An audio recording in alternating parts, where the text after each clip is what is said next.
Welcome to Nice Ashes. I'm Mike. And I'm Nate. So, we are recording at my studio today, aka my smoking room. We're smoking a Rocky Patel Vintage 92. And I said before we started recording that I really like the shape of this cigar. That's a 1992, 1992, not an 1892. Not an 1892, yes. I really like the shape of this one. Box press, torpedo, looks to be 6 inches long. You can look it up for yourself.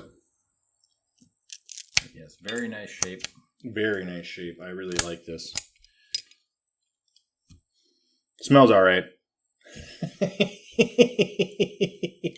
I think this will be a good one. There's a little bit of spice on the wrapper. Yeah, there is. I don't think we actually said what we were going to talk about this time. No, we didn't. No, I know we wanted to, and I'll see if I can pull it up real quick. We can give some initial thoughts. I mean, we're only a couple puffs in, but it's very strong. Very strong. It's got a good draw to it. Yes. These are highly rated, usually. This would be more of a premium cigar than what we've been smoking. Yes. We thought it'd be fun because it's a while ago now. But we're going to talk about kind of the Aunt Jemima, removing the Aunt Jemima icon, and Land O'Lakes removing the Land O'Lakes indigenous person from the... Fighting Sioux. I know I didn't mention it when we talked about it earlier, but that pissed a lot of people off when they changed them to the Fighting Hawks. So we thought it'd be funny if we went through and found all of the products that were like gendered. Not like soap for men, but like, Mrs. Buttersworth versus things. But I think that'll have to be a different one because, I don't know, here's 35 products that are pointlessly out. All right, 115. These aren't really necessarily the names of the brands. So maybe I should have done like gendered name brands on my Google search, but... Yeah, we'll do a little research. We'll do a little bit of research. We'll see what this... Well, we could talk about what we were doing earlier. Nate's been over at my place for 3 hours now. And we shot some trap. Then we did some target shooting as well. And it had been years and years and years since I shot trap, so it took me at least a few rounds to get back into the swing of targeting and everything. But, yeah. And I had my ammo at a place that had a fire, so I have a lot of smoke damaged ammo. So I was shooting 6-shot high brass and then T-shot, 3-inch T-shot. Which, if people don't know, that's heavy goose load ammo. So it's very strong for those who aren't hunters, which is always fascinating. And the 6-shot would be something for like early season pheasants. And then we did a little bit of pistol action. Yep. We shot 9mm and a 38. Yeah. And it's always fun. Always fun. Yeah, it took me a couple shots before I got it down, and then I was double tapping. Yeah. I'm not going to say like normal, but pretty much like normal. Yeah. Had a lot of the dust and rust off the old shoulder and everything. So. Yep. So I'm gonna have to clean that firearm. I talked to a guy who works for the military who does arms for them. Okay. I asked him about the ammo, if it was going to get damaged by the smoke. And he said, no, shoot it up, but you're going to have to make sure you clean your firearms. Oh, yeah. Because the smoke on the outside will damage the gun. Yeah.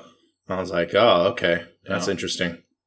I'm surprised that the plastic housing on the rounds didn't melt. They're not. It wasn't heat. It was mostly smoke. Oh, smoke. Okay. Yeah. It was an electrical fire caused by a carbon monoxide detector shorting. Okay. Internally. The thing that's supposed to save you of all things. Yeah, the thing that's supposed to save you of all things is that it had a short internally. Yeah. Which is interesting. But as you can see, the brass was corroded and everything. Yeah, it was. Yeah. Even the old wingmaster couldn't eject some of the rounds. Well, I remember hearing why the Colts, like the pistols, were so popular with cowboys and everything is they weren't necessarily the most well-manufactured revolver of the time, of the era, but they were manufactured so loose that they could still operate and fire with dust and sand from the trail in them. So everybody preferred that because they weren't as fine-tuned, precise as some of the other revolvers on the market. Sure. So you could actually get them out, get them dirty, and still fire them. Sure. So that's like the original... I'm going to make myself sound like a fool because it's not an AR-15 and it's not an M1. The AKs? No. The American rifles. The first generation American rifles. I know. That's weird. What's going on? The first generation of the M1, when they brought them to Vietnam, would have jamming problems because the tolerances were too tight and they would get mud in them and stuff. They were just junk. Well, Vietnam is fairly humid, I believe. Yeah, it's humid and muddy. It's jungle. Yeah. Jungle. Yeah. Never been there, but I've been in Southeast Asia and it's jungly.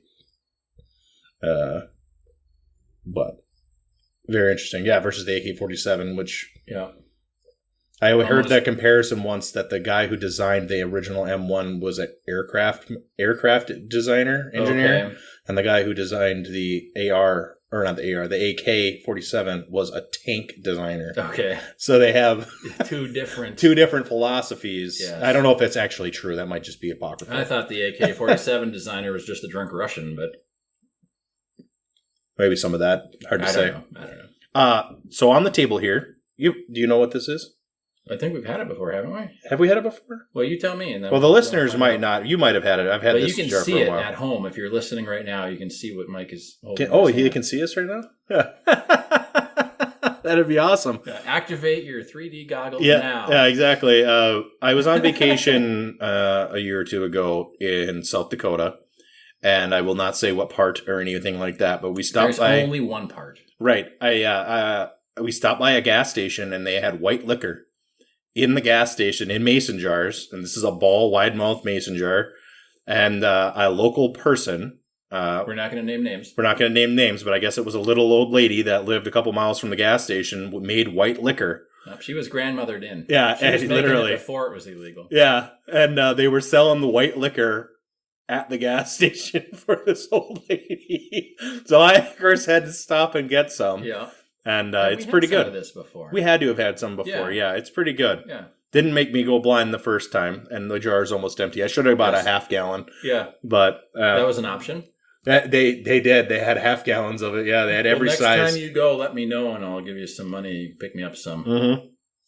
I'll have to. I'll go back to that part. I know some people there live there, which is why we were there. Yeah. But yeah, I was like, oh my God, who can resist buying white liquor from a gas station? Especially with the heartwarming story. I know, with the heartwarming story. Probably her 16-year-old grandson that's making it and carrying her name and icon on. It could have been, but it's good. It's not the horrible white liquor that you get from the store, which is always strange because you can buy white liquor now. Yeah. But it's always crap. And then you get the white liquor that's made by somebody. Yeah. And it's good. Yeah. Well, you can buy Everclear in the store. Not real Everclear in Minnesota. Oh, not in Minnesota? Yeah, they don't sell 195 here. Okay. I know they do across the border. Yeah, they sell everything across the border. Yeah, so it depends on which border. Well, but I used to use 195 to clean pipes. But now I just use vodka. But I had better access to 195. That's what I used. Yeah, I remember making some, I don't know what term for it is that isn't offensive, so we'll just say some cooler mix with some Everclear. You know, you'd put Everclear and you'd toss a bunch of fruit in there and let it sit for like a party. You do it a couple days beforehand and let it sit. I don't know if any of the nicknames of what we call it would... Yeah, I know what you're talking about. Yeah. I don't want to just say, hey, this is what it was. There's a J and a J. Is that what you're talking about? Mm-hmm. Or it's like, I don't know if it's an acronym starting with a W. Oh, I didn't know what that stands for. I know that that's a racial slur. but I'm not sure if that is. So that's why we're not saying the only thing that we know it by. And I'm saying like mixed in a large volume vessel, such as a cooler or something else that you wouldn't be too turned off drinking out of. Right. Yeah. You could do it in a bathtub, I assume. Yeah. Oh, yeah. You could, I guess, if you were an adult, you'd do it in an igloo. The igloo water coolers. Yeah. They make 10-gallon ones now. I just saw one the other day. And it's too big to fit into a back of a pickup, though. So you can't close your cover on it. And it's like, well, what's the point of that then? Yeah. The whole point of the 5 gallons is that you can strap it to your truck. Mm-hmm. If you have a truck. Yes. Or you can buckle it in the passenger seat if you have a car. Right. So cool. So there is that. But yeah, we were initially going to try in a quick Google search. I thought for sure there would be just something out there. Here's all the brand names that have like a Mr. or Mrs. or, Betty Sue or whatever, where the brand names are just unnecessarily gendered.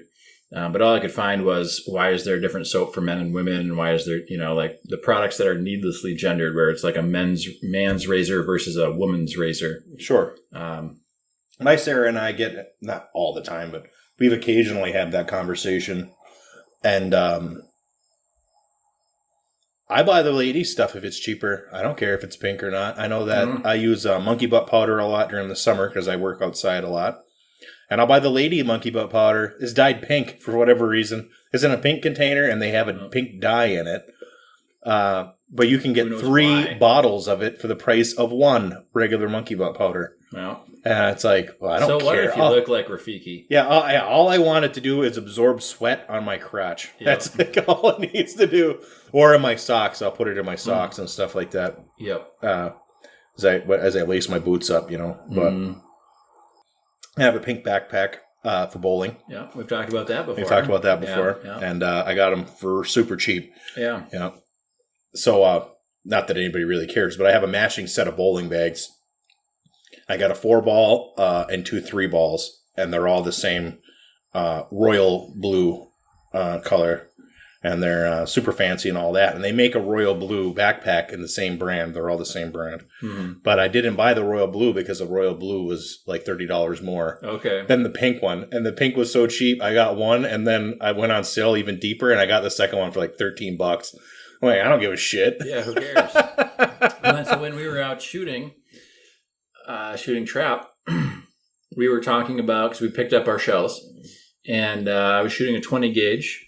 And Mike was shooting a 12 gauge, and all of his shells were kind of a deep red. So not like the hunting uniforms or hunting outfits from like the 80s, where remember they were all red. Yep. And then they invented or came up or decided blaze orange was easier to be seen. And then mine were all yellow, which were easy enough to see in the grass. But we were talking, if you're out hunting in the fall and you've got yellow and red, and some of the shells are green and some of them are black, they're not really high visibility. And if you really want to a lot of hunters will go out and say that they're hunting because they love the environment so much, and you need to manage animal populations, which is true. I mean, in modern times, that's why we have a lot of fires that cause all this destruction, because the plains used to burn, right. Woods used to burn. We prevent all of that stuff now as humans. But we were picking up the shells and we were talking about, why don't they make these, blaze orange? Yes, we were. Or blaze pink. Yeah. Because a couple years ago, and I'm sure they still do it, Federal was making breast cancer themed promo loads. Not themed. Breast cancer awareness themed. Yeah, breast cancer awareness themed promo loads, which for people who don't know, they're like 7.5, 8-shot loads intended to shoot at clay pigeons only. And it's kind of a nice gimmick, and I liked them. I bought a couple cases of it because they're super easy to see when they go on the ground. And it's great. And I hunt out of a lodge with guys that I've been hunting at for years. And every one of us all agrees that they should make blaze orange hunting shotgun shells. And we're shooting pheasants from fall till winter. And it's just so hard to see sometimes where the shotgun shells are, because I have a variety, and they're from the dark red, like that red oak red, to olive green to black. And they're all colors that they disappear into the grass. Yeah, and it's a deep red. It's not like the sumac in the fall red where it pops. No, it's like red oak. Red oak. Yeah. It is very difficult to see in a field, especially. And even my dove loads are black and red and olive green. And you're shooting on fields that were just cut. And it's so hard to see that. And I don't want to leave them. And you're shooting, it's just like, oh, how obnoxious. Yeah, and especially in the fall when all the leaves come and, you got the yellow poplar leaves on the ground and the red and the brown and you can't hardly see them. Right. And there's no reason not to make them blaze orange or pink because then even if you're going, because like where we used to target shoot, other people would target shoot and we'd always pick up more shells than we shot. We'd pick up more clay pigeons than we shot. We'd pick up all the trash there because it was on, state land and we wanted to keep it nice. We wanted to be able to keep shooting there. We wanted, you just don't want your woods littered with shells and stuff. So we always pick up all of our shells, all of our spents when we're out in the woods, either target shooting or hunting. And there's no reason not to make them highly visible. Oh, absolutely. Yeah. Like who wouldn't, and that's kind of led to a discussion about, is that kind of that fragile masculinity or toxic masculinity where you won't buy something pink because it's pink or you won't, like you think it's girly, so you won't do it. Right. Which, occasionally guys will make fun of me lightly for my pink backpack. But it's really easy to see my bowling equipment when I put it on top of my bowling bags. When you're in a bowling alley that's got 30 lanes, real easy to see where my stuff is. And I would think, by and large, most men either like it because it's a different color than they normally see, or they're a little jealous that they're not confident enough to carry a color that has supposedly been gendered. Sure. I have a pink watch. Yeah. I love it. In the summertime, it's great. I don't think I've seen that one. You have to show me. It's that Swatch that has the pink band, the Miami band. So Swatch makes cheap watches, second watch, right?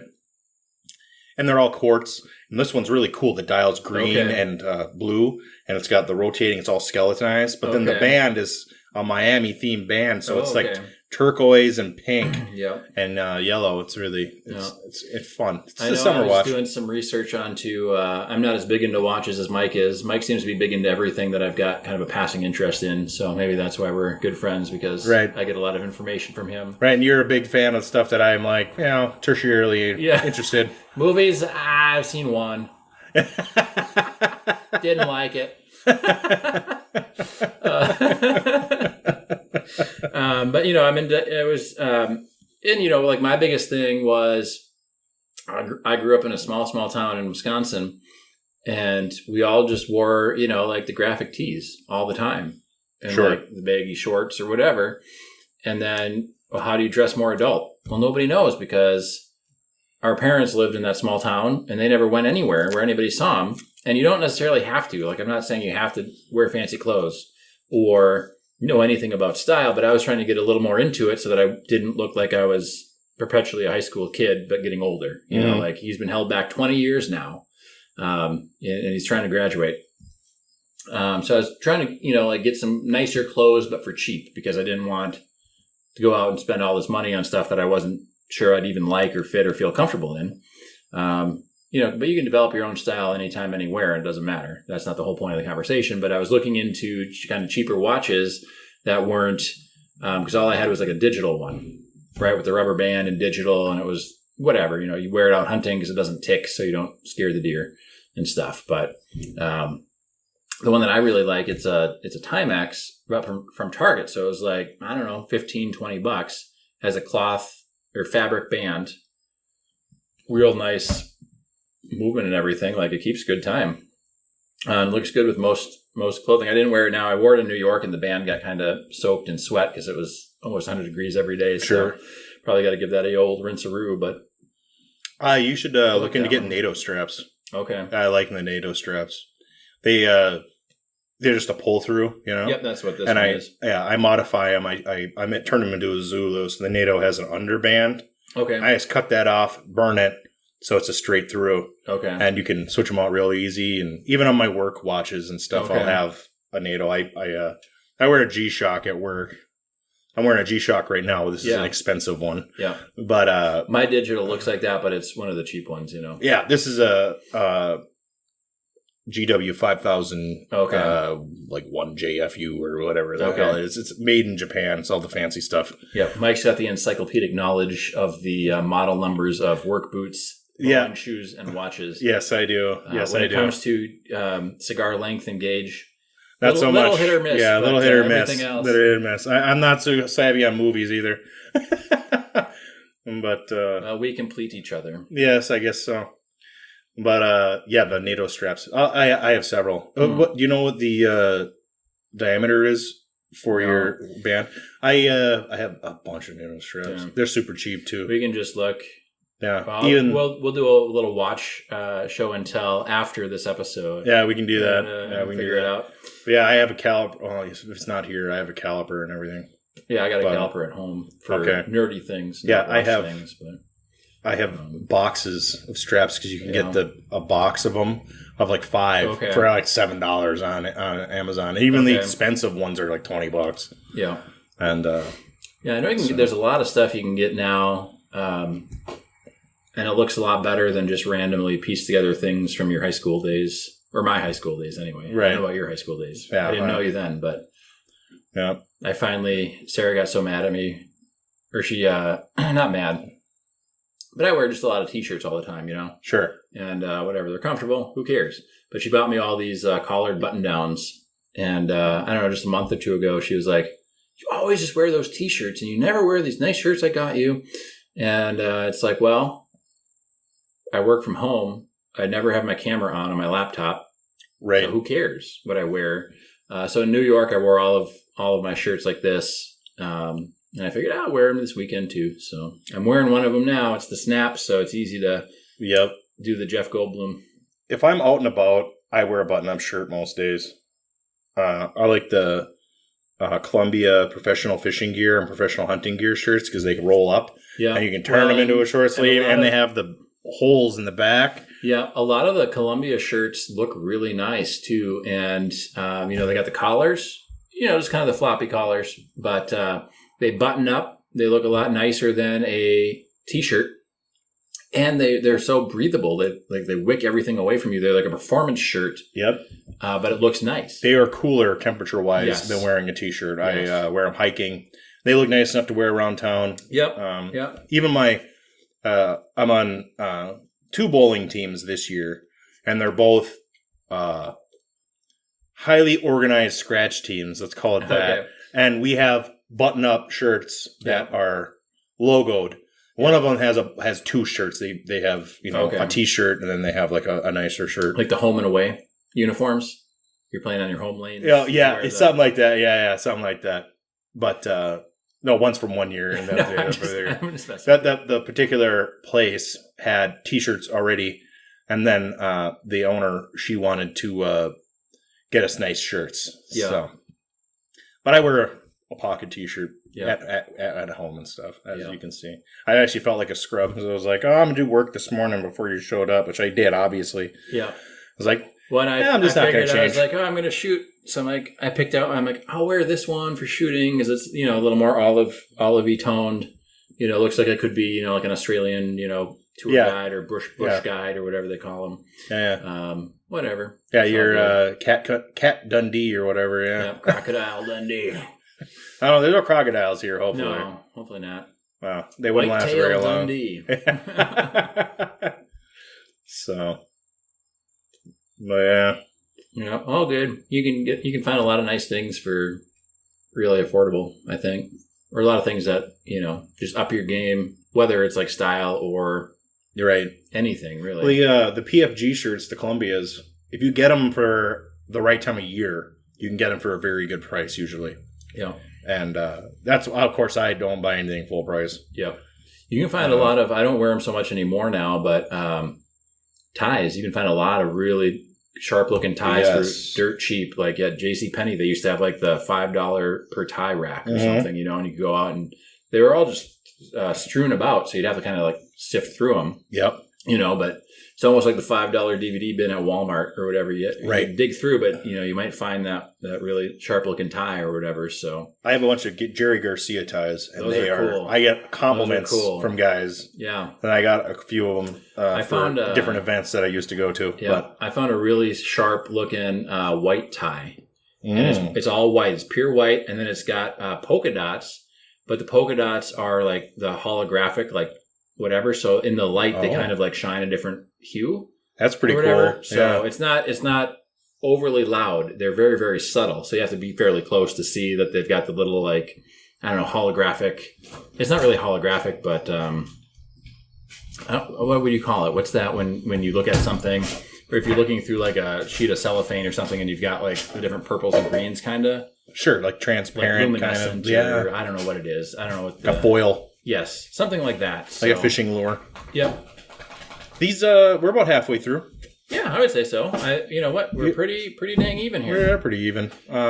You burned off a lot of your tip, I think, when you relit. I know. I lit the whole thing, and then it was the left half, or top half, was lit, and the other half wasn't, which was really weird. Like, I've never had it. It was like perfectly down the middle. Yeah. So I don't know if like one half was like a little damper. Yeah. I'm going to make a callback. You didn't rotate your cigar, bro. Oh, fuck. Yeah, when I smoke, I smoke with one of my buddies. I don't know if he listens to this podcast or not, but shout out to Willie if he does. But he was the one, and we smoked the Hex Press together.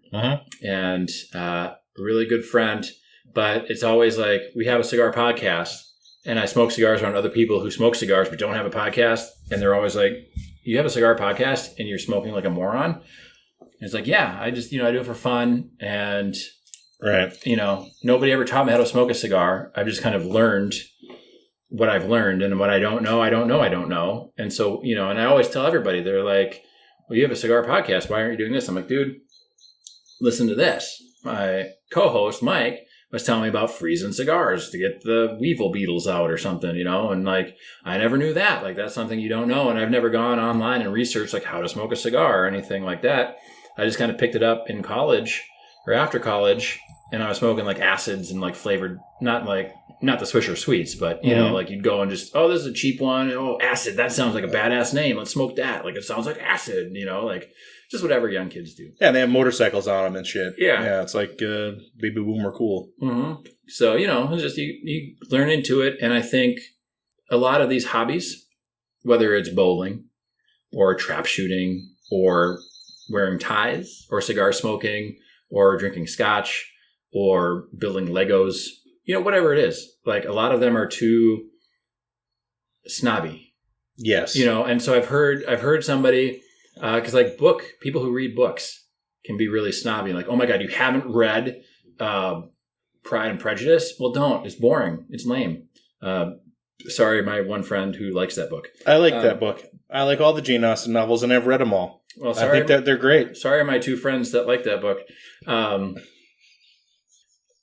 But I do actually like. I do like Jane Austen. So the story about Pride and Prejudice for me is I really wanted to read the Pride and Prejudice and Zombies, but I thought I better read the original one first. Sure. And it was just boring. And maybe I wasn't in the right mindset because I was like excited, jacked out about the zombies, like in the remake or whatever. But I understand that was all marketing, and they just wanted me to like read the zombie one and be like, hey, that's cool. But I never read the zombie one because I hated the first one so much. It was just boring. But you don't have to like it. But what I heard about people who read books is a lot of times they'll be like, oh my God, you haven't read Pride and Prejudice? But instead of saying that, if you want to, and I don't want to go full on like, let's all be inclusive.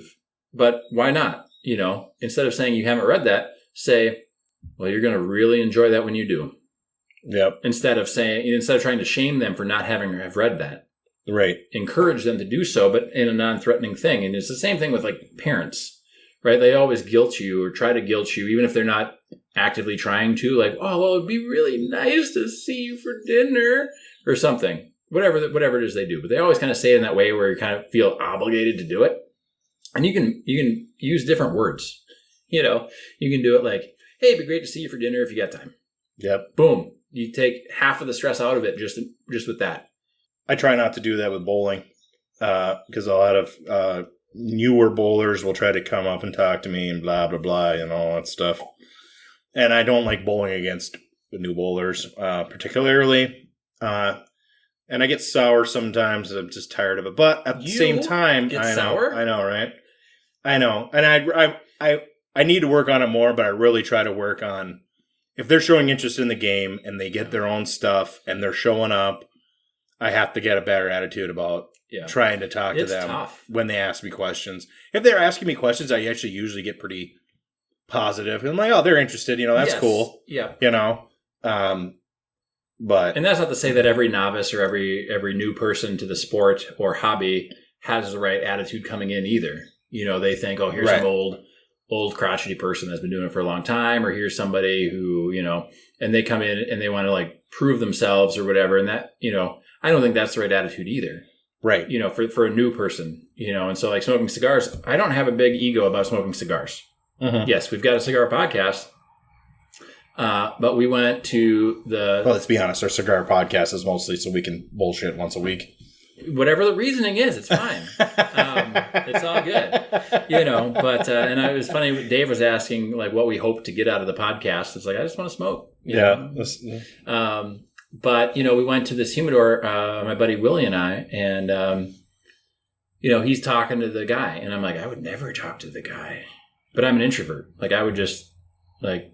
Don't talk to me. I want to look at the sticks, Yep. But then he's talking like, okay, this one, initially it's got like this, like florally, and then it shifts to this and that, and like the mouthfeel, and like, he's going on like full on like wine sommelier on all these things, and that's how Willie picked this hex press, which I never would have picked because I never would have talked to the guy to know it, and so I've got a bad attitude sometimes too, and I got to work on that. Right. But. Sometimes it's just enough to know that you don't know. And I didn't try and like cut this guy off and like talk over him because I could tell he knew more than I did. Right. But I never would have talked to him. And that's my fault. Like I should have probably talked to people that know more than I do about it. Absolutely. Yeah. Yeah. And it's like they say, a lot of times when I get like, especially with bowling, because I do it a lot, I talk with new people want advice. They don't quite understand how technical it is. There's a lot of technology involved in modern bowling nowadays. Mm-hmm.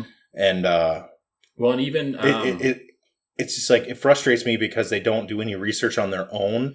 I go online and watch a few videos, for God's sakes. I'm not saying you need to buy Earl Anthony's book. All right. Yeah. But, you should at least have an idea of what you're getting into if you're trying to like be seriously into this as a hobby. Yeah.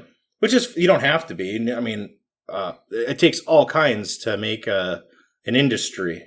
And every bowler is perpetuating bowling. Mm-hmm. Even if you're just going as a family and, whatever. You're not buying your own balls, but you're bowling. You're still showing support for the bowling alley. You're still out there. You're having fun. You're enjoying it, hopefully. Well, it's a well-known fact in the industry that league bowlers keep the alleys open. Mm-hmm. The open bowlers is where they make profit. So you go to a smaller league, a smaller house, like during COVID, the smaller houses that have more leagues did much better than the bigger houses that have a more entertainment center styles. Yeah. Like the moonlight or the midnight bowling and the disco bowling and if you're relying on open bowling and birthday parties, then they did a lot worse off. But the smaller houses, if you have a 8-lane house that has wood lanes, but you're putting out sport shots and you have competitive leagues and shit, they did well because all those guys were there. Yeah.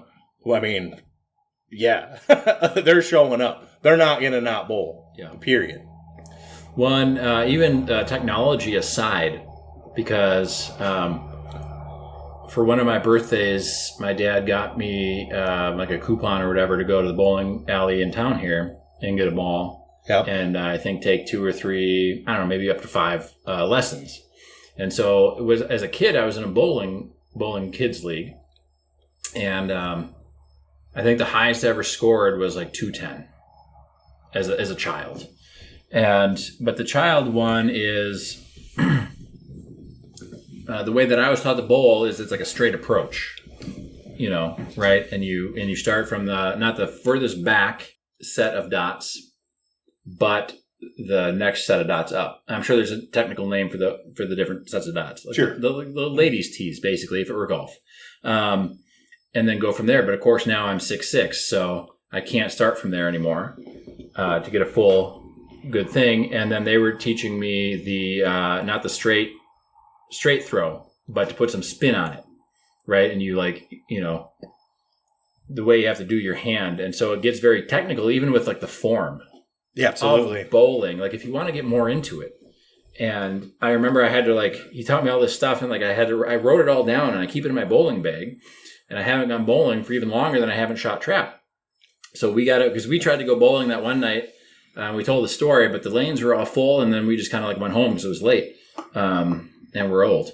But basically, yes, that's pretty much, that's more basically or less the moral of the story. And so if I were to get back into bowling with my ball, because it's got a different core in it than the house balls do. Yes. So I pretty much have to throw it that curved way, or that way that I was taught how to throw it. You can throw it straight. It's fine. Yeah. Mike just grimaced a little bit when he's like, "You can throw it straight." Well, Sarah, I bought her a bowling ball, and hers has a core in it. Mm-hmm. Hers is a modern ball, Yeah. She throws it straight. It will hook, though, at the end. Yeah. So I would like to, that would be something I would like to do, because I have the shoes and the ball. And if I just did it, you have to do it enough. Just like shooting trap today, I think I missed every single pigeon my first go round. But then, by the third go round for sure, the second go round I hit a couple, and then by the third go round I was finally feeling back into the swing of it. Yep. Because there's just enough stuff. It's kind of like riding a bicycle, but if you haven't ridden a bicycle for 20 years, you hop back on it, you can balance, but you're not taking corners at 25 miles an hour. You're not doing some of the stuff that you used to do as a kid. Right. But it'd be fun to go bowling and get some pointers and relearn how to throw the modern way, I guess. Yep. But, yeah, and I bowl the modern.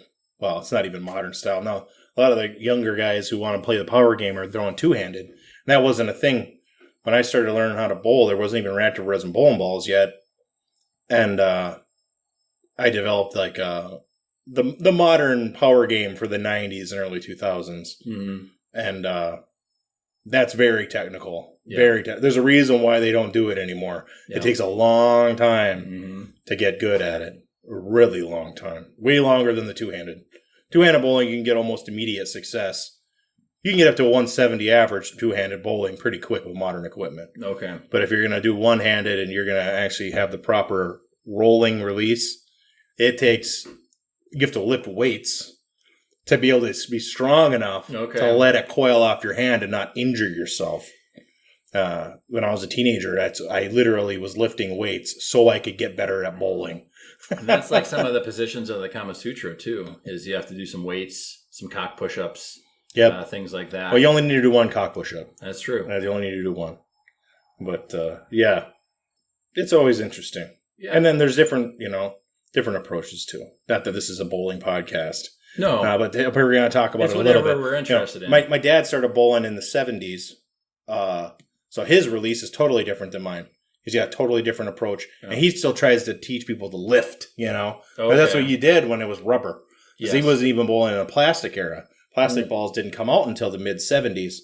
So in order to get roll on the ball, they would pinch with their fingers and try to pull the ball up as they released it. Oh, okay. Which is the exact opposite of what you want to do. Nowadays. With modern equipment, you don't want to do that. You want to throw it like a spiral. Okay. Except you're not doing you're not doing the overhand football spiral. You're doing underhanded spiral. Yeah. And it's crazy to think, well, just for me, bowling as a kid with the straight approach, and then learning the kind of like the hook shot or the, curve, I don't know what you would call it, where hook. You kind of let it go off your hand and kind of, but it puts a spin on it. So it puts a spin on it. And it's crazy how accurate you can be with the spin. You wouldn't, if you're just thinking about things, is straight going to be more accurate than spinning?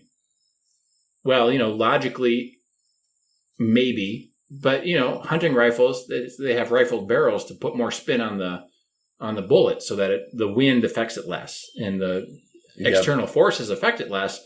And just like a football or even a baseball, it spins through the air.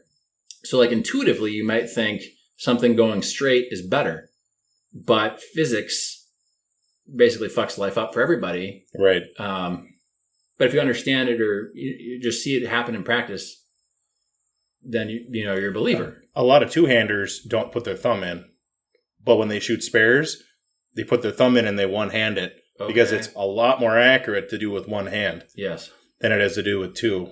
But you have so much more power. Mm-hmm. Even my rev rate, I have a 480 to 500 rev rate, which is really high for a one-handed bowler. Yep. Especially in amateur. But a two-hander can get 6 all day long. Yep. My rev rate's higher than any of the two-handers that bowl in this area but one. Yeah. And he bowled in college. So he's a very good bowler. Yeah. But I've been doing it a long time. Yeah, he's been doing it. Yeah. He's been bowling since he was a child. And we're buddies. We bowl together. Mm-hmm. We bowled on the state winning team there. Oh yeah, okay. Yeah. So, but yeah, he's really good. And then his brother-in-law, I'm friends with him. Yeah. And Will is his name. He's completely against two-handed bowling. He thinks it should be banned. Okay. Yeah, and then so it takes all types. Yeah, it takes all types, and there's totally different attitudes. I know that I bowled with a guy, and he's unfortunately passed away now, but. Oh, thank you. Well, thank you. We will have that later. Right now. Right now. We're going to eat on the podcast. Uh-oh. You are. Because I didn't know you were recording. That's Yes. all right. And I made you lunch. And Well, thank you. It's Sarah's debut on the podcast. It is. And we have lunch, and that's amazing, and thank you. Thank you very much. You're welcome. I love you, baby. Love you too all.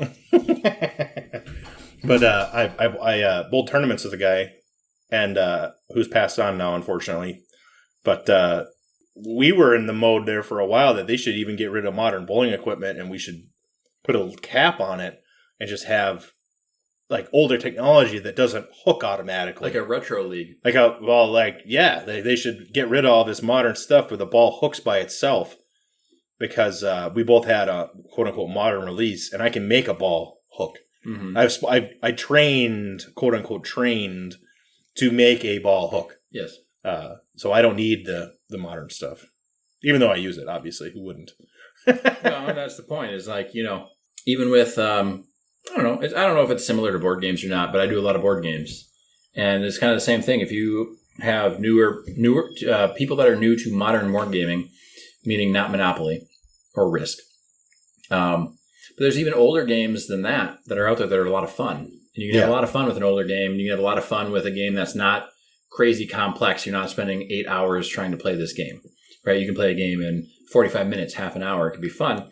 And if you're playing with newer players, you have to start where they're at. You can't start where you're at. You have to start where they're at. Right. And part of it is you want to encourage them to continue to enjoy the hobby, whatever the hobby may lead them into. And so some people, I'm sure in bowling, get super into the modern. I need the latest technology right now, and I need it yesterday, and I need the newest shoes, and I need the newest everything. And then there's some people that are like, you know what, my style fits this better, and I would rather do this. And if you don't do the two-hand bowling, but you've got good results with your one-hand style, well, why go to two-hand? I think the two-handed bowling is getting a lot of people into it because they see on Fox, they'll see, the Jason Belmonte throw the big hook, and they're getting into it, and that's good for bowling as an industry. But I was talking with a guy this week, and it's his first year, and he's already got all the major equipment, like big, expensive equipment, $300-400 bowling balls. He throws a huge hook, and he throws it two-handed, and he fucking sucks. He can't make a spare because he's throwing the big hook. He can get strikes, but he never learned the accuracy to be able to make a spare, and he never will. Most likely, never will, because of the two-handed bowling and the big hook. He'll never be able to pick up splits. He'll never be able to shoot corner pins, ever. He could, but he'd have to put in a lot more effort than I'm guessing he's going to be willing to do. Yeah. Yeah, because it's impressive. And I was the same way when I was like 14. Yeah. I wanted to throw the big hook. Well, sometimes, sometimes you get those people that are old and they get like so entrenched in their ways, they won't learn how to text. Right. They won't learn how to Google something for themselves. Right. They won't learn self-reliance in the technical age. That's true. And then you've got people that I would hope I fall into this second category, where the older you get, you realize, I don't know how to do this. I better learn, or I can't do this. So I better learn how to overcome that shortcoming of myself. Right. Like I don't know. I don't lift weights. I don't foresee myself lifting weights to do crazy bowling shots. Mm-hmm. Right. So I need a style that fits my preferences or my physicality. Right. Or whatever, there's ways to overcome anything, especially now with all the technology that we have. You can find something that works for you, regardless if it's bowling or knitting or anything. You can find a style or, your own thing, but you have to be open to learning a new way of doing it if you want to take whatever that is to the next level too. Oh, sure. I was a lot less into spear shooting when I was a teenager than I am now. Just, that's my little path in life, I guess. But I was forced to shoot spares a lot when I was a kid. So that was organized. I was trained because you wouldn't do strikes or what? I was trained and I had organized practices. Yes. And I was forced to shoot spares. Forced is a very strong term, but we had, fun. Yeah, I'll go in and practice, and all I will bring is a plastic spare ball and throw at spares. Throw at the corner pins, basically. So with bowling, maybe here's a question, because you've got some good balls. Yes, I have a collection. But your bowling balls are great too. And, yes, thank you. Do you bring more than one ball when you go bowling? Depends on what I'm doing. Okay. So I went bowling Wednesday, Summer League, right? Mm-hmm. And I brought one ball. Okay. One ball. That's a new ball that I haven't really thrown a whole lot. I was trying to get more of a feel for it for the season. But if you're in like a tournament, you bring multiple balls, yes, and then you throw one ball for a certain circumstance or situation? Yes. Okay. You have to adapt to the lane pattern. So typically, let's say I bring 6. 6 is pretty much a number that I would bring, 6 or 7. 6 or 7 balls. Yeah, bowling balls. Okay. Yeah. That's like mind-boggling to me because I normally just go open bowl and grab one off the rack there. But right. Yeah. No, I'd bring. Most of the time I bring 7. Okay. I'll bring 2 3s, two 3-ball bags, and a backpack. One will be a spare ball, plastic, if I'm going for score, which obviously I would be. And then I'll bring, depending on the lanes, if I know that I'm bowling at a wood house, I'll bring a set. I have 3 sets of 6 bowling balls plus a spare ball that I own. Okay. Now there's overlap between the ones I bring because the medium-sized houses with plastic usually have medium oil patterns. The larger houses usually have heavier patterns, and the smaller houses will typically have less volume. Mm-hmm. For the most part. It all depends. But usually that's the way it goes. So if I'm going to an alley and I know the size, I have some insight, I'll bring a set of 6 that I think is going to be good. And that'll be, a strong early, a strong late, which means that it hooks earlier. Okay. And it hooks later, but they're very strong overall. The covers absorb a lot of oil. Okay. They're very aggressive. 2 mediums and a weak and a urethane, usually. I always bring a urethane with me no matter what. So I always, 2 balls pretty much go with me everywhere I go. Yeah. But I bring a plastic spare ball and I bring my urethane of choice right now happens to be a fast pitch, storm fast pitch is what it's called. Okay. And I can use that pretty much anywhere. That's like a backup. That's like the ball. If I'm lost, I can grab that and I know that I can make it go strike. Okay. I know I can strike with that ball pretty much anywhere. And I use it a lot. Okay. Unfortunately, the USBC just changed the rule where you're not allowed to bowl major tournaments anymore with a ball more than 2 years old. Oh. So I'm going to have to try to find a new one because it'll be 2 years here this year, I think. I think it's a 2020 ball. Okay. But, that's just the way things are. Yeah. Well, I suppose to keep the playing field as even as possible, maybe. Or to keep the ball manufacturers in business, one of the two. It's a little bit of that, I think. And then there's a lot of evidence that shows that the modern urethanes, specifically the purple hammer, as they age, they get softer and they get under the legal hardness level. Okay. Because they have a minimum hardness that a bowling ball has to be. And there's some evidence that shows that after about 2 years, they start to get too soft. Okay. And they banned plugged bowling balls, which screws a lot of people over because I like to re-drill. And, there's different little tweaks like that. That doesn't really affect most of my bowling, at least. But, we'll see how the state level tournaments go and, different tournament stuff. Yeah, I suppose if you're bowling for fun and if you're proficient in the equipment and your preferences on balls and holes and covers and cores, you've got your own, like, if I could perform at tournaments with this setup, this would be my preferred setup. Right. But because I'm in a tournament, I have to alter my setup to, you have to fix the rules. The rules. So, yeah.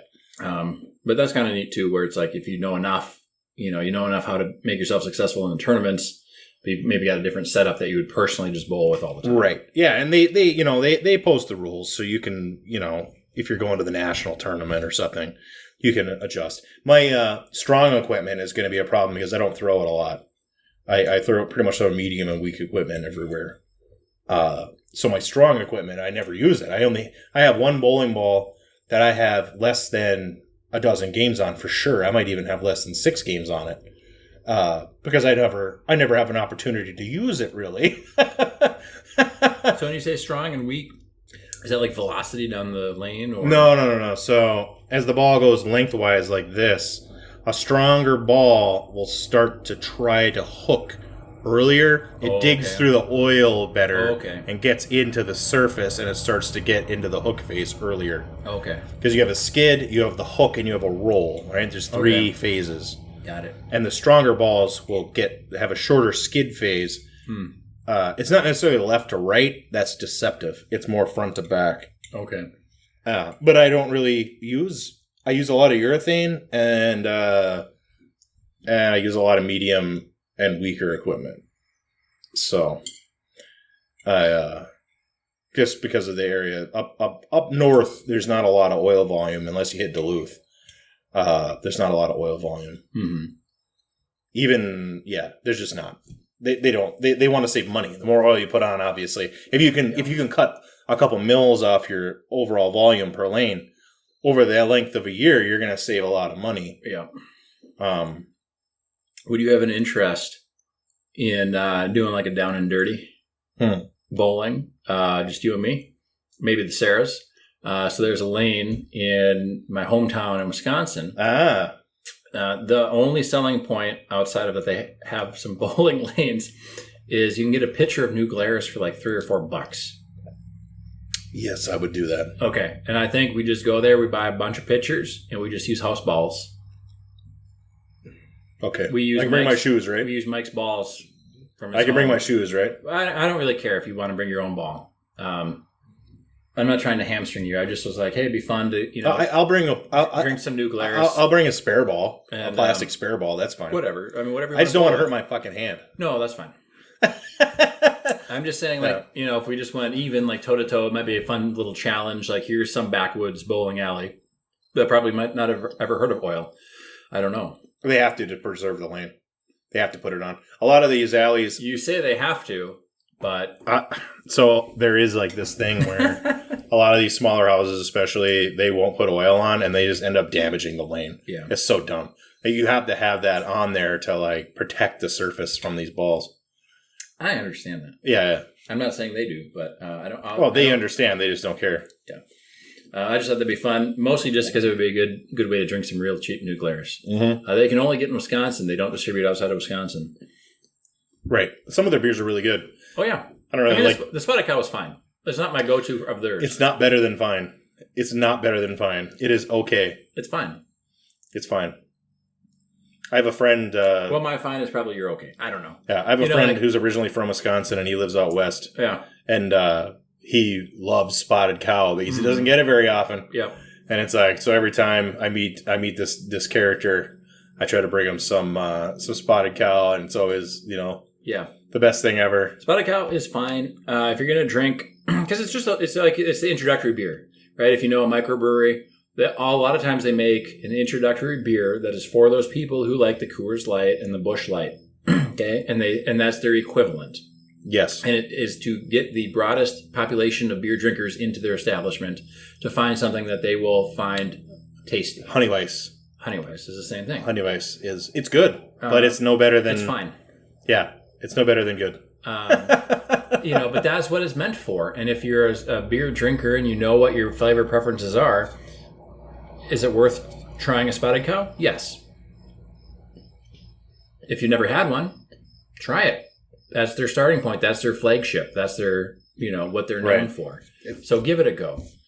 Spotted cow is like somebody that has a whole fridge full of Coors Light. Exactly. They'll have a spotted cow for their foo-foo friends. That's why it's there. Right. It serves that function just like perfectly fine. The local brewery here, they've got a lager that's for people that drink Coors or even Natty or whatever. They're for the kind of the hunters, the hillbillies, the cabin people.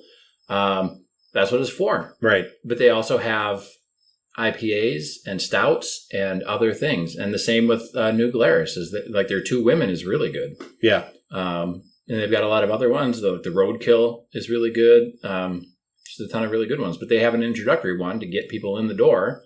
And they've got other beers for more serious beer drinkers. Right. How did that pair with the Stella? This paired really well with the Stella, this cigar. And it actually paired really well with the food. My plate is empty and Mike hasn't touched his. And I've never actually smoked while eating before. So that was... I'm not a fan. That's why I'm not... I didn't know if I was, but I was really hungry because normally Mike makes me two-fist it with the drinks. And today we're only doing the one fist. And then he won't feed me. And so I would... I just don't think about it. I haven't ate anything today at all. Yeah, so I would... if you're to be a guest, and I'm sorry, Dave, but if you're going to be a guest on the show, I highly recommend coming to Mike's smoking studio when Sarah is not working, because apparently she feeds you. Yes, so, yes. That was great. And it was really tasty. Very excited. Yes. This has been a very good day. Yeah, it has been. It has been a good day. I did my lamp build yesterday. I rebuilt the lamp. My wonderful spouse is getting into antiques, and she wants to do some remodeling, or refashioning antiques, more of a restoring to original condition, and that's her goal. But better than original condition, I would say, because what you did with the lamp is similar to what my Sarah and I did with a lamp that we found. It had a huge, I can't remember what the name of it was. It was some huge halogen bulb base. You can still buy the bulbs, but they're terribly dangerous. Yes. And so we tore it apart. We pulled the wire out. We pulled the socket out. We bought a lamp kit, and we had to buy a plumbing fixture to attach the modern fixture to the old, I don't know how old it is, but the old brass stem. And now we have an LED bulb in there. It's super safe, and it works, and it's great. But I think, I don't know if it's reconditioning or what you would call it, but it's just refurbishing. Not necessarily restoring to original, because a lot of the older bulbs weren't safe. And well, yeah, that wiring on that lamp that you saw today, the bottom light would flicker because the lugs on the original socket were corroded, and they just put them on there straight. Mm-hmm. I put spades. Yeah. I crimped it on there, and it's actually going to be safe. Everything's UL listed, So there's a lot of things like desks and dressers and tables. Well, the dresser that we hauled in today is... You can restore it, and you can restore it to original condition. Yes. But with lamps and things, you want to kind of refurbish, where it's bringing it up to modern standards, keeping the original look or feel of it, but making it safe. Yes. And I like that. And a lot of the old antique furniture, if it's in good condition, all you got to do really is rub linseed oil on it. Yeah. And pre-finish the outside, which we have a huge shop. to do that in here. So, And you have a lot of pieces out there to do that too. oh my God, yeah, we have one that's actually was sold here in town Okay. at an old. I still got the stamps even of the store that sold it. Oh, cool. Yeah, very cool. Yeah. And we got it for real cheap, like $130 Okay. for a Hoosier table, I guess. Okay. A Hoosier. I would call it Hoosier. Yes. Sarah calls it Hoosier. I'm like, that's Hoosier to me. Yeah. But an old Hoosier cabinet. It's really cool, but they painted it, Yeah. of course, and blah blah blah. Well, it's like our house. We bought our house, and I don't know what was in there before, but the bank owned it, and so they refurbed or redid everything in there, and so they just put carpet. That was a fucking drug house because you had the doors kicked in. We had to repair we had the that. doors kicked in, and actually we did National Night Out. We co-hosted National Night Out with our buddy Dave, who was a guest on the show, and the cops came. Well, because you block off the block, right? So you put the barricades up, or the little fake sawhorses up with the orange stripes. But then the police come and they visit each one, and you can request them to stop by and meet the people and stuff. And they came by, and and so we were talking to them, and I was trying to ask them, hey, any crazy stories from this house, and they didn't really know. But one of the other neighbors was like, oh yeah, man, I watched them kick that door in. And I'm like, perfect, great, right? Yeah, so, and I could tell because I remember we ran extra wood and screws and stuff and glued it all in. Yeah. But they put carpet over the hardwood floors, so we know that we've got beautiful hardwood. So when our daughter is old enough to where she's not destroying everything, we pull up the carpet, refinish the hardwood floors, and it's going to be a completely different space in there. But it's the same with sometimes people wallpaper over like just beautiful things or carpet. And my brother bought his house, and the person had put carpet over all the hardwood and in the bathroom. Oh, really? And how gross is that? Yeah, I'm not a fan of that. Like even the people, and unless you have one, I don't think you do. But they sell those things at like the big box stores and even the smaller ones. The little because you can get like the cushioned toilet seat covers, but they also sell the one that you're supposed to slide around the base of it. Right? Yes, you've seen those, and that's the grossest thing ever too. We have one in the guest bathroom. Okay. Yeah, it's not nice. No, I'm not a fan, but women look at stuff because it all looks nice and matches. And you know what? I'm more of a fan of it now after this meal that was delivered to me. So I could be converted. The guest room toilet, I just rebuilt the whole thing. Okay, all the parts are original now. Okay, so are new now. Yes. So it's actually working better than ever. That's a pain in the butt. I'm not a plumber. I'm not a plumber by trade, and it was like it just. I think I'm gonna have to do something else because in our upstairs toilet, it started after we moved in. It started refilling all the time, like every hour or less. Yeah, and so it was like the flapper valve, and so I had to go and replace the flapper valve, which is you have to remove the whole water tank and remove this giant PVC washer nut thing. And I'm like, oh my God, I got the toilet all disassembled. And I'm like, I don't have a wrench big enough for this giant nut. And I'm like, oh my God, I don't want to run back to the store because it's our toilet that we use, And but a quick Google search was, hey, you got an oil filter wrench? Fits it. So I went out, grabbed my oil filter wrench out of my trunk, and it fixed it. But now it's starting to refill again. I've noticed it cue the refill while I'm gone, and it takes too long to hold down to flush. And there was a set you could set the flapper valve 0 to 10, but it didn't tell you which was fast or which was slow or what those two things meant. And so we just set it at a 5 because we were like, it's got to be okay, right? But I don't think it was. But I think to change it, I have to take the whole tank off or drain the water or something. Do you know how you set that? I'm not a huge fan of that. If you have a 1.6 or a 1.3 gallon, it's 0. And then if you have the old 5 gallon or 3 gallon or whatever the hell it is, okay, then more. The bigger the amount of volume, the higher the setting, and then the smaller the amount of volume, the lower the setting. So I changed mine. Mine was a 1.65 gallon, and I changed it to a 1.25 through the new components that I put in it. So it's a little more efficient. Now I have a shit ton of empty space at the top of the tank, but who cares? Yeah, I don't know how any of that works, and I didn't know how it worked It either. bothers me, and I don't want to tear it apart again, but I might have to. You need to go get yourself a 460 channel lock. That's like the big one. No, Okay. the big as, they have one that they literally call it the big as. Okay. It's a 480, and it's even bigger. But Okay. I bought a 460 15 years ago. I've never Yeah. needed anything bigger than that. Yeah. And I probably, hopefully, won't. Yeah. The other thing is, like, our tank is a little, like, wobbly on top, but I'm afraid to tighten the bolts any further because they're pretty tight as it is. So it's just an older toilet is what it is, Sure. too. But there was such a pain to do, and I don't think it's working how it should. So I don't know. I don't want to do a whole new toilet, but I don't want to necessarily dig into it again. So Right. I didn't want a new toilet either. Sarah hates that one in the guest bathroom because it's like baby blue. Mhm. But I love it. It's Yeah. hilarious. I'm a big fan of the stupid stuff like that. yeah. Probably shouldn't walk around a whole lot. I don't know. If we're done with the cigars, more or less. Then, Yeah, pretty good. I we think still we're got pretty plenty. close. I actually like the, so back to the cigar. Yeah.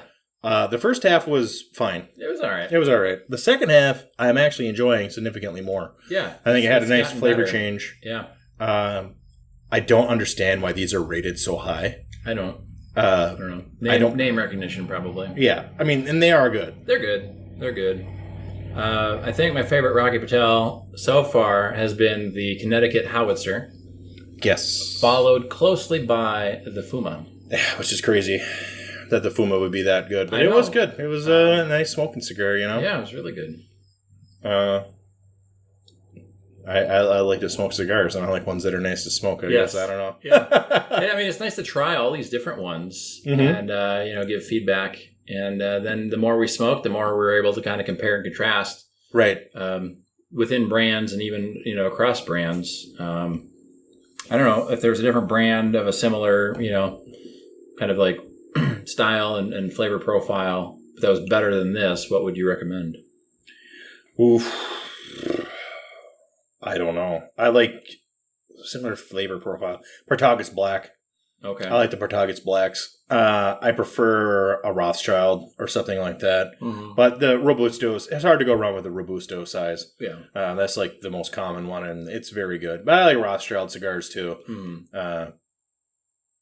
The bigger diameter ones, bigger gauge. Yep. And Robusto, I'm becoming a lot bigger fan of the Robusto for whatever reason. Yeah. There's a reason why it's the most common size. Yep. And it's kind of like, yeah, of course. It's consistent. It's Yeah. consistent, I think. It is. It is. Even with when we were doing the Moon Trance, the torpedo version didn't have quite the same airflow. I felt. Yeah, as the Robusto. And the Rothschild in the Moon Trance is very good too. That's the Okay. first one I ever smoked. Okay. And I But like I those think like as well. with the Robustos, it's somehow more consistent with like the manufacturing process. They just or make a lot something. more of them, I'm guessing. I don't could know. be. Whatever it is, but it's popular size. If you like something different, do something different. Yeah, But, and different sizes are good for different things. That's I mean, what she obviously, said. if you smoke with those big howitzers, you're committed. Yep. You're committed to a task. Yes. Well, it's only a task if it's fine or worse. If it's a good one, it's not really a task. It's an Right. enjoyment, Right. But you're definitely, there's a time commitment there as well. Right. I'm not going to smoke it on a fucking lawnmower either. No, that is true. Right. I used to smoke way back when you could still smoke in the alleys. I used to smoke cigars when I bowled. And I would smoke a big cigar then. Yeah. Because you'd light one and it would last you the whole set. Yes. And that wasn't too bad. That was good. Yeah. You could do a big one golfing too. If you had especially if you had a stand to put it on. Yep. They sell them at the that Tobacco Grove shop. Oh, really? They sell those golf clips. Oh, that's And cool. You clip them right on the golf cart, and then you can set your cigar on there. And That's cool. yeah. I know this is like late in the episode to start a new topic, but I get a kick out of because there's a lot of golfers who bowl and a lot of bowlers who golf, whatever we want to say. And I always get a kick out of the golfers who say golf is like some sort of extreme sport. Yeah. And then they poo-poo on the idea that bowling is anything more than like a passing hobby. kind of like they make it an equivalent to like darts. So it's even darts. If you throw a lot of darts, that becomes very sporting very quickly. Yeah, there's a league for anything. And I played my first few games of pickleball a Yeah. couple weeks ago. Okay. I like pickleball. And Yeah. I had never played before. I'm used to racquetball, where you can, like you've got 3 or 4 other walls that you can Mhm. bounce the ball off of. Yep. And depending on how much power you put into it, right? So you can bounce it off the back wall, you can bounce it off the front wall, you can bounce it off the side walls. Yep. And so pickleball is kind of like racquetball meets tennis a little bit, because but it's weird. They've got some really goofy fucking rules. Sure. Like the first, you can't like be in the kitchen, Yes. which is like fine. There's always like in those racket sports, there's always a line you're not supposed to cross, like on the serve or the very beginning. But then like you have to let it bounce the first return or something, right? So like Yes. you serve and the first return has to bounce, but then after that you can hit in the air. And so it's very difficult for me to not just wallop on something that like was, like sometimes the ball's floating in. Yep. And you're like, oh, this is going to be a good one. I can put it right where I want it. I can put the right amount of thing on it so the person across the way can't get it. But then it was the first return, and it had to bounce first. And then it was their point, or like, whatever. The end of my serve, or whoever was serving, it doesn't matter. But like that first return has to bounce. So that was very difficult for me to like remember. Like Yes. the kitchen thing is fine, I guess. But to remember that the first return has to bounce was like the biggest struggle for me. Interesting. In that game. And then there's some like 70-year-old woman who just like whooped everybody. So I'm 36 and my brothers are 3 and 6 years younger than me. She just destroyed us. But she's played a lot of pickleball. Right. And good for her. I'm not a pickleball expert. That was my first time ever playing. And Right. I was using like the court rackets Right. from their court bin or whatever they had. I played a lot of racquetball when I was in college, and there was one of my college friends who happened to be a woman. Yep. And I played against her all the time, and I don't know if I beat her even one time. Yeah. And I was, it's like, holy shit. Yeah. She did shot put on the college team, and so Yeah. she was pretty strong, and she could overpower me on the racquetball court. Well, and see, this 7-year-old woman was not strong. I wouldn't call her strong. Sure. But smart, very, very smart, and that's like she was playing to her strengths. Like she wasn't chasing the ball anywhere. Sure. She knew based on how I was swinging or whatever, she could predict where it was going to go. Sure. Or she knew where she would shoot it if she were me. She had experience, She had enough experience, and she had the finesse, and she knew how to hit it based on her playing style. Right. So it was very difficult to try and like get a point on her. Yep. But it was fun. I like it. My middle brother bought rackets for himself because he's got a bunch of pickleball courts right going right next to where he lives. Oh, okay. So he's gonna be able to go play a lot of pickleball. I know there's a lot of pickleball down by me. I think I've never. I'm certain I've never that looked there up, is. I'm looked, certain looked that up there to is. it, but it was fun. Good time, but that one rule was just every time. Not every time. I finally kind of came around to it, but I would still forget every once in a while. I must have played, like 6 or 8 games. But there was one other guy, and he was older too. I mean, everybody was older. We were the youngest ones there by probably, 20, 30 years. And this one guy, and I was teamed with him twice, and both times there was the ball was coming right at me. And I had this shot, and, I played racquetball before. So, like, once you kind of learn the bounce level of the ball and the racket and all that stuff, it's coming right at me. I'm like, oh, I'm going to be able to get a good shot off of here. He would, like, dive in front of me to make a terrible shot. But he had played before, so he felt like he was trying to save the team, and I never would have made a good shot at a ball coming at me. So I was kind of like, okay, bud. Like, yeah, like whatever. I mean, everybody's more, some people are more jacked up about things than other people. But it was just like, don't steal the easy shots from the newbie. Like you'll make a hard shot on your own that's coming to you. Like, don't steal my shot. So this cigar is turning into a roach clip. Yep, For me, I see that. Yeah, it is turning into a roach clip. It is very good at the end, though. It's very good at the end. I think that's probably it, though, I think that's for it, me, yeah. because I'm getting really Yeah, it's getting pretty toasty. the hot finger. Yeah. Mine's shorter than yours. It is. I have maybe a inch and a quarter, which would be 2.5 centimeters. Well, but yeah, maybe 3 centimeters. Yeah. Something like that. And it's starting to get hot, but it is actually getting... It's really good. It's better. It's better at the end than it is at the beginning. Yeah. So I think that'll be it for this episode. All right. Hope you guys have a profitable week. Yes, thanks for listening. We'll catch you next week.